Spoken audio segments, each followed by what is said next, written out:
آیا اشرف غني رښتیا هم د استعفا نیت لري او آیا غواړي ټول افغانستان طالبانو ته وسپاري؟ سلامونه لیدونکو، هیله ده دا ویډیو تر اخره وګورئ او په حقیقتونو خبر شئ. امریکا هغه ګنګوسې رد کړي دي چې ګوندې د دغه هیواد د دفاع او بهرنیو چارو وزیرانو نن شپه له ولسمشر غني څخه غوښتي دي چې له دندې استعفا وکړي څو طالبان 6 میاشتې ورپن وکړي.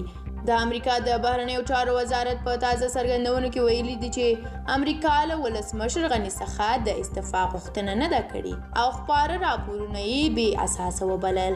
دغه وزارت زیاته کړې ده چې په دې هکله افغانان په خپله د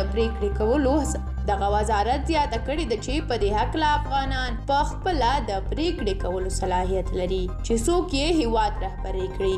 دا څرګندونې په داسې حال کې کیږي چې د پاکستان لومړی وزیر عمران خان 2 ورځې مخکې خبریالانو ته وویل چې طالبانو ورته ویلي تر هغه چې محمد اشرف غني د افغانستان ولسمشر وي هغوی د سولې خبرو ته تیار نه دي.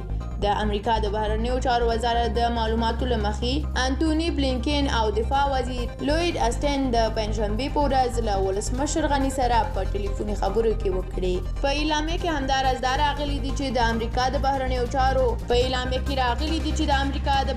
چارو او دفاع وزیرانو له ښاغلي غني سره په دې ټلیفوني مکالمه کې ټینګار کړی دی چې واشنګټن به د طالبانو د تاوتریخوالي پر وړاندې د افغانستان امنیت او ثبات په برخه کې له افغانستان سره ودرېږي.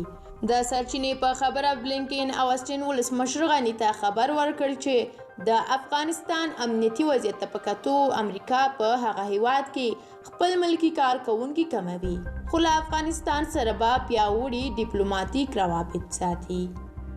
درنو لیدونکو، دا تر دې مهاله ډیر مهم خبر چې د اشرف غني د استعفا په اړه خپور شوی و او موږ یې حقیقت له تاسو سره په دې ویډیو کې شریک کړ.